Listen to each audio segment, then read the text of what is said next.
स्वाधीनता हासिल कर पारथिला आउ सेही दिन ठारो प्रति वर्ष को वर्ष अगस्त मास 15 तारिख रे हमें भारतवासी प्रत्येक स्कूल कॉलेज ठारो आरंभ करे देशर कोणे अनुकूल रे आडंबर रे आनंद सहकारी पालन करी आसुछु।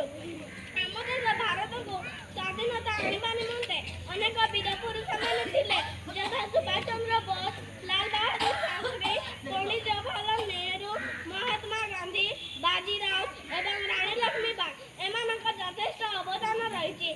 वीर पुरुष माने निज जीवन को त्याग कर देश पर लड़ाई करथिले एवं आम देश भारत को स्वाधीनता हासिल कर पारिथिले।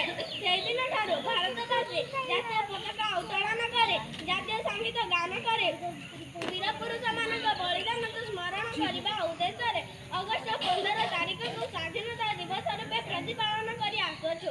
तेबे आसतु आज आम आनंद उत्साह रे पालन करिबा, आम देश आम विद्यालय और आम शहर को आगे नेबा को चेष्टा करिबा।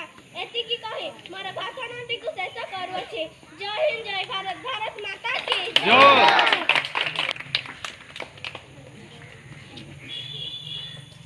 और जाओ आम गण रे छोट फूल सदृश गोटे छात्री आसी जी कि तृतीय श्रेणी पढ़ुची तार सहित आपण आम मान सम्मुखें वक्तव्य रखुंट